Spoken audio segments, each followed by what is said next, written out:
გამარჯობა ბატონ არმაზ და მადლობა რომ გვესწრებთ. მადლობა.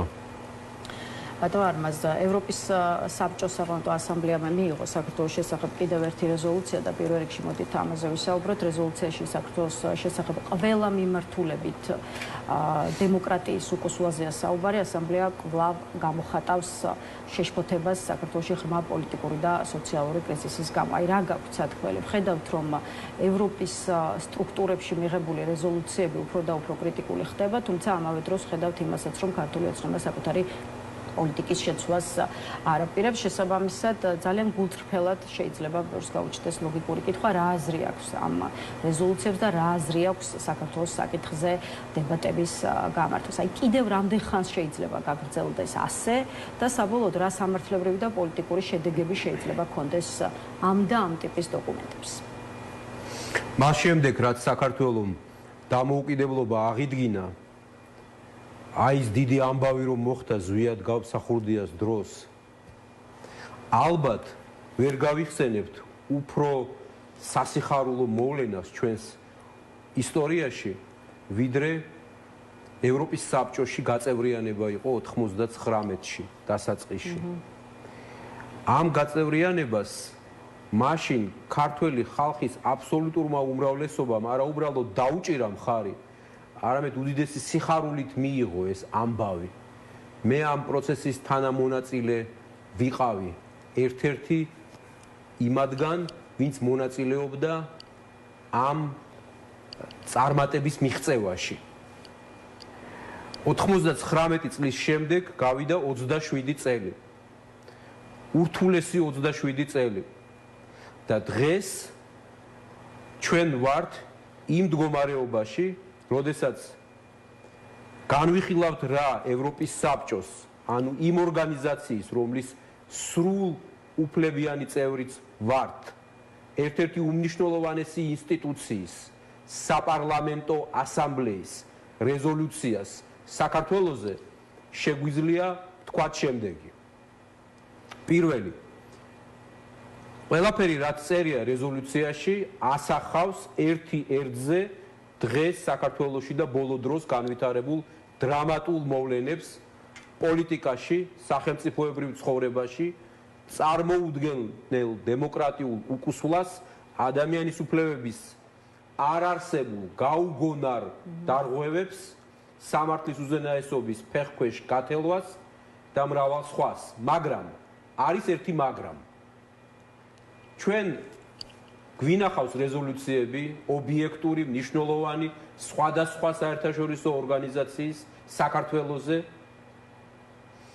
და ამ დროს მოგვისმენია ერთი მხრივ ქართული ოცნების მხრიდან, რომ ამ რეზოლუციებს ჩალისფასი აქვთ, ამ კონკრეტულ რეზოლუციაზეც ამას ამბობენ, მაგრამ ერთ რამეს უნდა მივაქციოთ ქალბატონო ლელა ყურადღება. ევროპის საბჭოს საპარლამენტო ასამბლეის ეს რეზოლუცია არა უბრალოდ ასახავს რეალობას, დრამატულ რეალობას საქართველოში, არამედ არის გარკვეულწილად ერთ-ერთი ბოლო გაფრთხილება საქართველოსთვის და მისი დღევანდელი რეჟიმისთვის, რომ თუ ეს მითითებები, ეს შენიშვნები არ იქნება დროულად გათვალისწინებული, მაშინ შესაძლოა დადგეს დღის წესრიგში ევროპის საბჭოს საქართველოს ამ უმნიშვნელოვანესი ორგანიზაციიდან გარიცხვის პროცედურების ამოქმედება. ევროპის საბჭოს წესდების მერვე მუხლი კაფიოდ ამბობს, რა არის ეს პროცედურა, რა შემთხვევაში შეიძლება ის ამოქმედდეს და ჩვენ ვიცით ბოლო ათწლეულების ისტორიაც ევროპის საბჭოს, რომელი სახელმწიფოს შემთხვევაში როგორ უმოქმედია ამ მუხლს, ვინ გაირიცხა, ვის შეუჩერდა უფლებამოსილება და ასე შემდეგ. დღეს საქართველო მისი ანტიეროვნული და ანტიდემოკრატიული რეჟიმის გამო არის იმ მდგომარეობაში, რომ ჩვენ ერთი მხრივ ევროკავშირისკენ მიმავალ გზაზე ვკარგავთ სიმწრით, შრომით, ოფლით მიღებულ კანდიდატის სტატუსს და ეს პროცესი არის სრულად დაბლოკილი და ახლა უკვე რა გასაკვირია, ისევ იმ დრამატული, ტრაგიკული მიზეზების გამო დგება დღის წესრიგში, მე ამას ვაცხადებ სრული პასუხისმგებლობით ევროპის საბჭოში წევრობის საკითხი.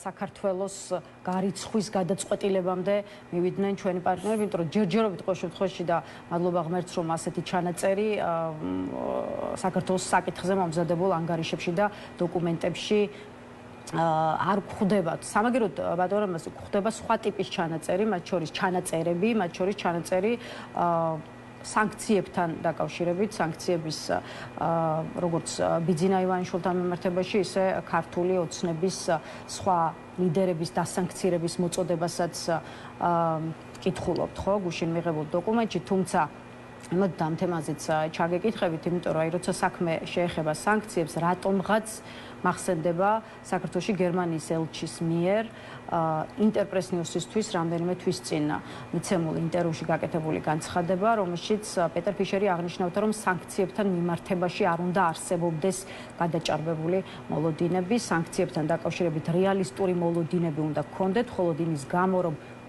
ვინმე არ მოგწონს, არ შეგვიძლია მათზე სანქციების დაწესება, ეს არალეგალურია, ამას არ ვაკეთებთ, უნდა არსებობდეს კონკრეტული მტკიცებულებები და ასე შემდეგ და ასე შემდეგ. აი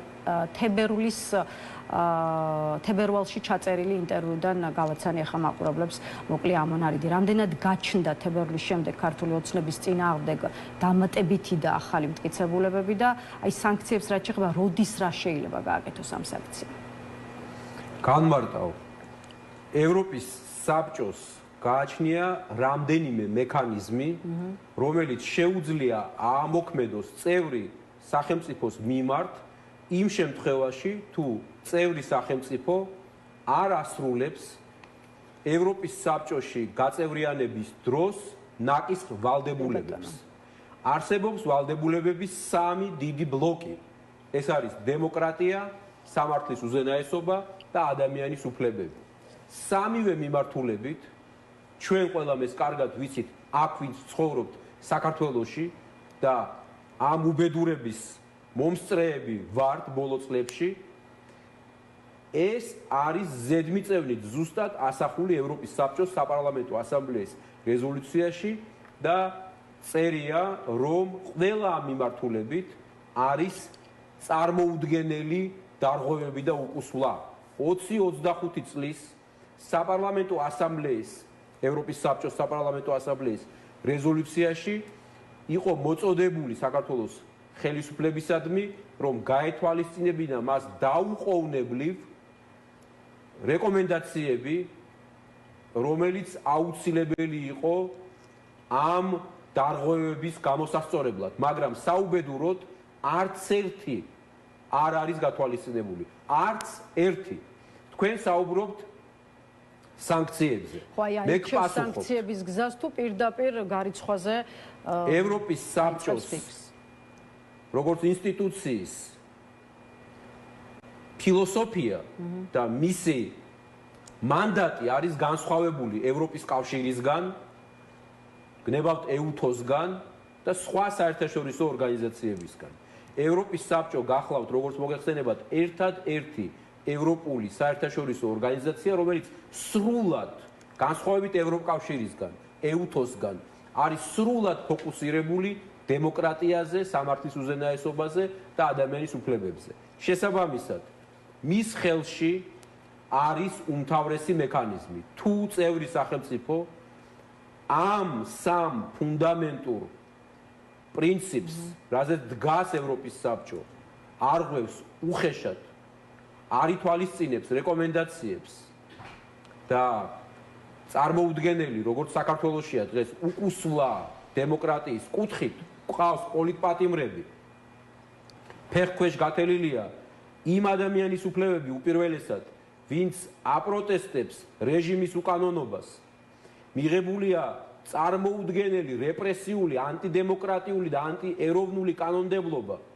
და სხვა მრავალი და ამ ხრივ ჯიუტად, უტიფრად საქართველოს დღევანდელი რეჟიმი არათუ არ ითვალისწინებს რჩევებს და რეკომენდაციებს ევროპის საბჭოდან წამოსულს, ახლა ჩვენ სწორედ ამ ორგანიზაციაზე საუბრობთ და ამიტომ მე სხვაგან აღარ გადავდივარ, არამედ ყოველდღიურად, ყოველ ჯერზე დანაშაულს ამატებს. სხვათა შორის უნდა ვთქვათ, რომ კობახიძემ აღნიშნა ამ რეზოლუციაში არ არის მოყვანილი ბოლო დროს განვითარებული სასიკეთო ტენდენციებიო, არ ვიცი რას გულისხმობდა, მზად ვარ შევხვდე მას საჯაროდ, მზად ვარ მასთან დისკუსიისთვის აქ ამ ფორმატში, ან საზოგადოებრივ მაუწყებელში.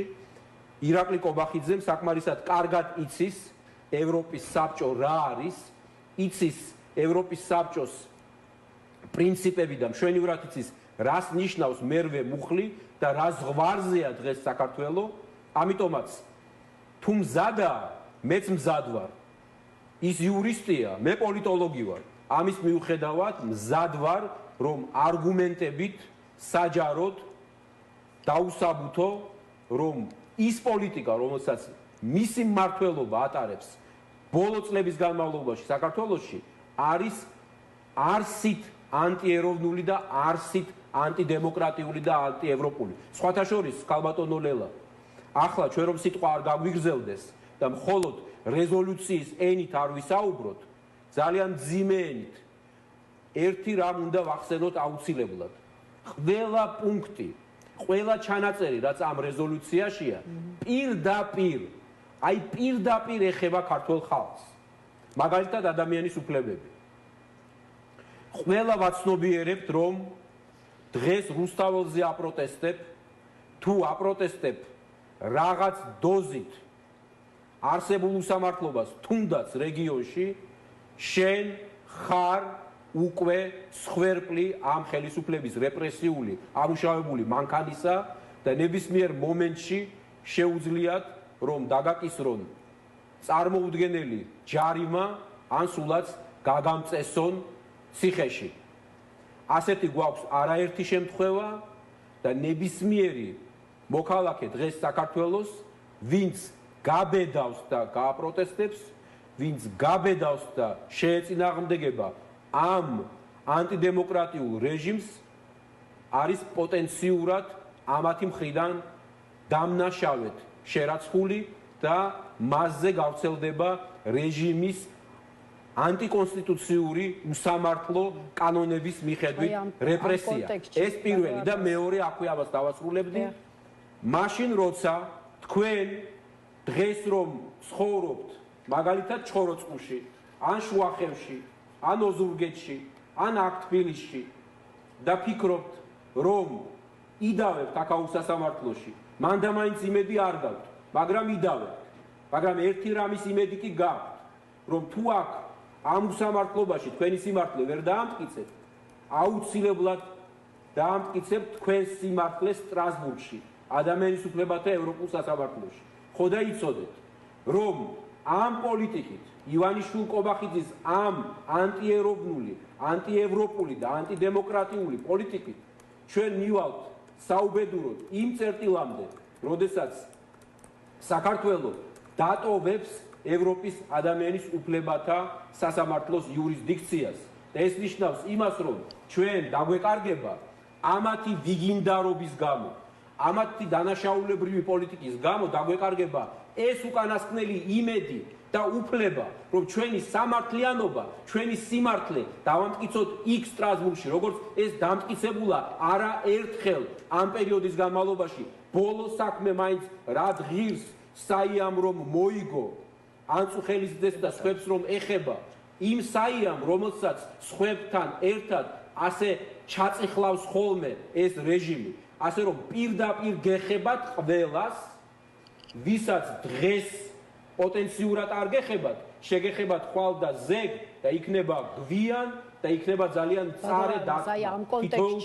ამ კონტექსტში უნდა დაგისვათ შემდეგი კითხვა კომუნიკაციების კომისიის მიერ გავრცელებულ ინფორმაციაზე, რომელთაც გავიგეთ, რომ დღეს სამართალდამრღვევად იცნო ტელეკომპანია პირველი ისეთი ტერმინების გამოყენებისთვის, როგორიც არის სინდისის პატიმრები, ცრუ მოწმე პოლიციელები, ოცნების გამოძიება, ოლიგარქი, არარსებული დანაშაული და შესაბამისად მოხდა ტელეკომპანიის დაჯარიმება. კომისია მიიჩნევს, რომ ტელეკომპანია საინფორმაციო პროგრამებში საჯარო პოლიტიკის მიმდინარე საკითხების გაშუქებას ახდენდა პირადი დამოკიდებულების და მოსაზრების საფუძველზე. აი რა სიტყვით კომისიის ამ განწყობილებზე, რატომ შეიძლება ამ ტერმინებს უტევდეს ხელისუფლება და მეორე მხრივ რამდენად შეიძლება აი ამ დაჯარიმების გზით და დღეს არსებული მეთოდებით მსგავსი ტერმინების გაქრობის მიღწევა საჯარო სივრციდან. მაშინ როცა საქართველოს 2026-ში ყავს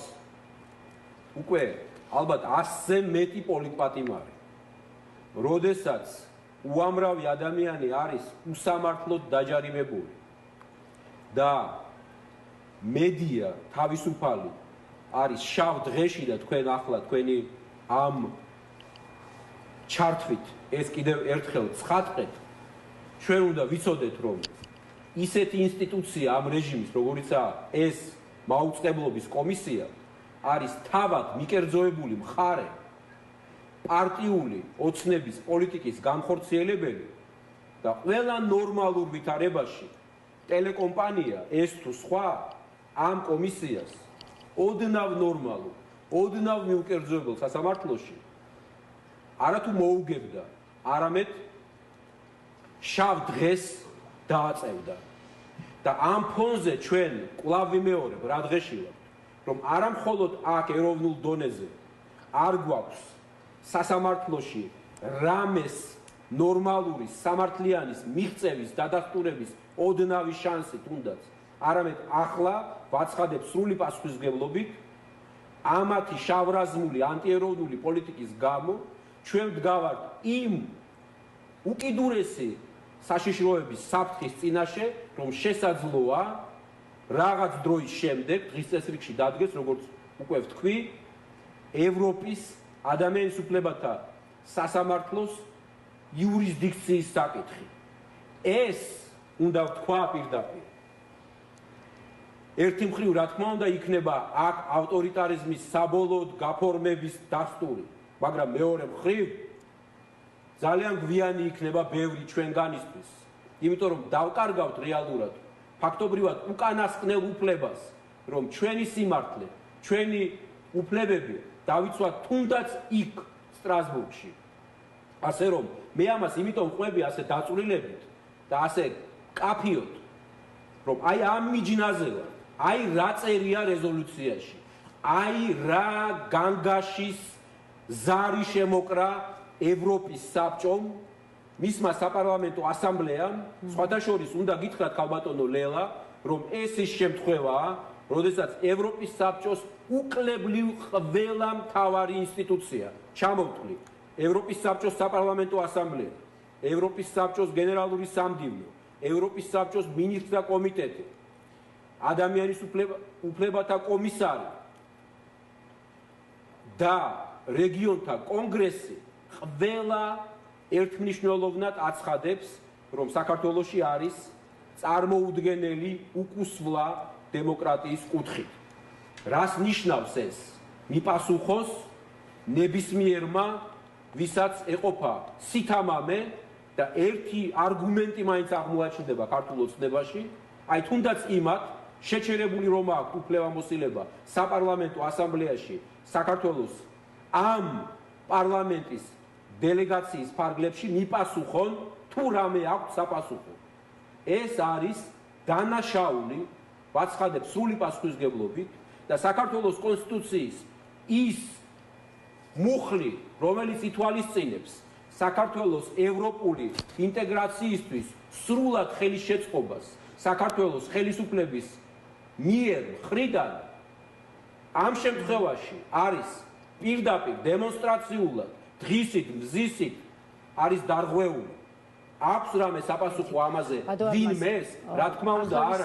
არც ერთი არგუმენტი. თუ გაქვთ მოგზანდით და ვისაუბროთ. როგორ უნდა აიძულოთ და ვინ უნდა აიძულოს ქართული ოცნება კრიტიკისა და რეკომენდაციებისადმი, რომელიც მოდის სწორედ დასავლელი პარტნიორებისგან დამოკიდებულება შეცვალოს და ვინ უნდა გააკეთოს ეს ქართულმა ოპოზიციამ საზოგადოებასთან ერთად თუ ისევ დასავლელი პარტნიორების იმედი უნდა გქონდეთ. სხვათა შორის ამავე ჭრილში აი ამერიკელი ანალიტიკოსი ჟურნალის ჯეიმს ჯეი კარაფანოსთან ინტერვიუ გავრცელდა მედიაში და მის პოზიციაზეც გკითხავთ, ის უпростоოდ ქართულ ოპოზიციას ერთგვარად მიმართავს და ეუბნება, რომ დასავლეთთან მიმართებაში არ უნდა კონდეს არარეალისტური მოლოდინები და მოკლე ამონარიდი სტატიიდან რა მოლოდინი გაქვთ, რას გააკეთებს ამერიკის შეერთებული შტატები, ჩვენ არ მოვალთ და თქვენს ქვეყანას არ გამოვასწორებთ. უბრალოდ ამას არ გავაკეთებთ, ეს ჩვენი საქმე არ არის. თუ არჩევნებს ბოიკოტს უცხადებ, არ მონაწილეობ და შემდეგ მოდი და უთხარით მათ, რომ არჩევნები არალეგიტიმურია და ამ საკითხზე ზეწოლა მოახდინოთ, ამას ჩვენ არ გავაკეთებთ. ჩვენ არც დისიდენტებს დავაფინანსებთ იმისთვის, რომ უამრავი კონფერენცია გამართონ, აქეთ-იქით ირბინონ და რეალურად ვერაფერს მიაღწიონ. ეს არის ამერიკელი ანალიტიკოსის პოზიცია. მისი ეს განცხადება რამდენად უნდა განვაზოგადოთ და რამდენად უნდა ვთქვათ, რომ ქართულ ოპოზიციას არავის იმედი არ უნდა კონდეს იმ პროცესში, რასაც ქვია ქართული ოცნების შეცვლა და ეს თქვენ თვითონ უნდა გააკეთოთ. მე უპირველესად დაუბრუნდები თქვენი შეკითხვის პირველ ნაწილს. რა არის გამოსავალი? ეს თქვით თქვენ ფაქტობრივად, ეს იკითხეთ. რა უნდა მოხდეს ამის შემდეგ? ევროპის საბჭომ, რომლის წევრი ჯერ კიდევ არის საქართველოს, ევროპის კავშირმა, ორგანიზაციამ, სადაც ჯერ კიდევ გვაქვს კანდიდატის სტატუსი. რა გააკეთოს ამაზე მეტი? სრული პასუხისმგებლობით ვაცხადებ, რომ ეს ორგანიზაციები აკეთებენ მაქსიმუმს იმ მანდატის ფარგლებში, რაც მათ გააჩნიათ.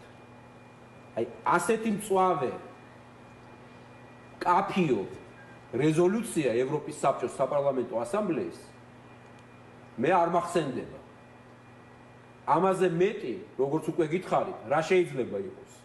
მხოლოდ ის, რომ კიდევ რამდენიმეჯერ გაფრთხილების შემდეგ, რაც სავარაუდოდ მოხდება უკვე ევროპის საბჭოს მინისტრთა კომიტეტის მხრიდან, ის არის პასუხისმგებელი სივრცე ევროპის საბჭოში წევრობასთან დაკავშირებულ საკითხებზე.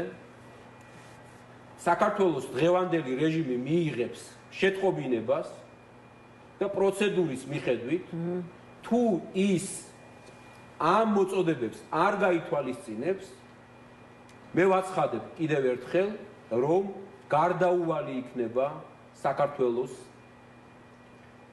წევრობის საკითხის განხილვა ევროპის საბჭოში. ხო და მე ვამბობ ამას იმიტომ, რომ ყველამ გავიგოთ. ევროპის საბჭომ სტრასბურგში რომაა დაფუძნებული ამდენი ათწლეულის განმავლობაში, რომ იქ საქმიანობს და იცავს დემოკრატიას მთელს კონტინენტზე. რა გააკეთოს სვიფასო მეგობრებო? ჩვენს ნაცვლად აქ სხვა რა უნდა გააკეთოს? როგორ გააკეთოს ის, რაც ჩვენი გასაკეთებელია? რა არის ჩვენი გასაკეთებელი? ერთადერთი რამ. პირველი, რომ საზოგადოების ის ნაწილი, რომელიც გულგრილია, რომლისთვისაც ჯერ კიდევ სულ ერთია, ან რომელიც სხვადასხვა მიზეზის გამო პასიურია, გამოფხიზლდეს და გაიაზროს, რომ აუცილებელია საქართველოში ახალი პოლიტიკური დღის წესრიგი.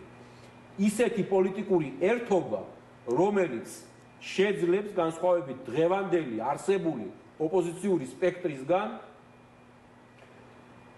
ივანიშვილს მიუთითოს სად არის მისი რეჟიმის ადგილი. აი ამ გამოფხიზლებაში რას გულისხმობთ, ბატონ არმაზ და ამით დავასრულოთ. გულისხმობთ იმას, რომ აქტიურად უნდა ჩაერთონ უფრო ქუჩის პროტესტში, თუ გულისხმობთ იმას, რომ აქტიურად უნდა დააფიქსირონ მხარდაჭერა ოპოზიციური ძალების მიმართ. ქალბატონო ლელა, პროტესტის უამრავი ფორმა არსებობს. ერთადერთი რამ არ ჩაითვლება პროტესტად? გულგრილობა, არხეინობა, სულერთიას პოზიციაში ყოფნა და შიში. აი ამ დროს უნდა ვიცოდეთ, რომ ყველაფერი ჩამოგვექცევა თავზე და ღირსი ვიქნებით იმისი, რასაც მივიღებთ საბოლოო ჯამში. ამიტომაც გავაპროტესტოთ ყველგან, ყველანაირად, რა შესაძლებლობაც გვაქვს. გავაპროტესტოთ ჩვენს უბანში, ჩვენს ეზოში, ჩვენს ქუჩაში. არ დაუჭიროთ მხარი ამ რეჟიმის მიერ გატარებულ პოლიტიკას. ეს შეიძლება სხვადასხვაგვარად გამოვლინდეს, სხვათა შორის, სხვადასხვაგვარად. შეიძლება ეს იმით გამოავლინო, რომ რუსთაველზე დადგე. ამას თუ ვერ ახერხებ, ის მაინც გააკეთე, რომ იყავი აქტიური სოციალურ ქსელში, ან მოახერხე ის, რომ ევროპის დროშა დაიკავე. მოახერხე ის თუნდაც, რომ თქვი მკაფიოდ შენ სივრცეში, სადაც გიწევს ცხოვრება, ყოფნა, მუშაობა, რომ ეს არის უკანონობა, უსამართლობა, ყველას შეგვიძლია ამის გაკეთება, ყველას ჩვენი შესაძლებლობის ფარგლებში, მაგრამ ვიმეორებ, გულგრილობა და ეს კონფორმიზმი არის დანაშაულებრივი და სახელმწიფო და მთელი ერი საქართველოს გადაიხდის წარმოუდგენელ ფასს ამის გამო.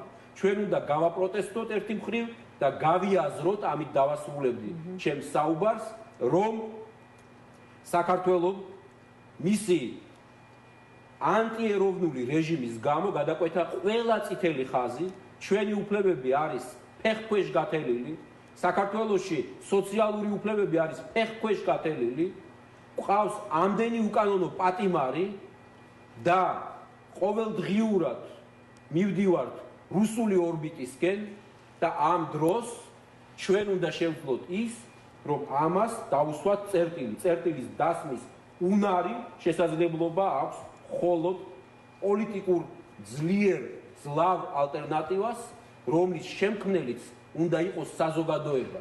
ეს არ არის რაღაც აბსტრაქტული, მე ძალიან კონკრეტულზე ვსაუბრობ, ასე რომ თუ ეს იქნებოდა, მაშინ ვიცოდეთ, რომ ივანიშვილის რეჟიმს არამხოლოდ დავასრულებთ კონსტიტუციური გზით, არამედ შევძლებთ, რომ ყველა ეს ჩანგრეული ხიდი ევროპასთან აღდგება და ამ აღდგენით პირდაპირ სარგებელს ნახავს ერთი ჩვეულებრივი და ყველა დანარჩენი მოქალაქე ჩვენი ქვეყნისა იხეირებს პირდაპირ ვიტყვი, იმიტომ რომ იქნება დაცული მისი უფლებები ერთი მხრივ და მეორე მხრივ წარმატებული იქნება საქართველო, იმიტომ რომ წარმატების და მშვიდობის ერთადერთი გზა არის ევროპული სამართლიანი საქართველო. მადლობა კიდევ ერთხელ ბატონ არმაზ სტუმრობისთვის. დღეს ამით დავასრულოთ. არმაზ ახვლედიანი პასუხობდა ჩვენს კითხვებს. ახლა რეკლამის შემდეგ ოკუპირებულ ცხინვალში შექმნილი სურათი მოვისმენთ პაატა ზაქარიშვილის შეფასებებს, ასე რომ დაგვაქვს.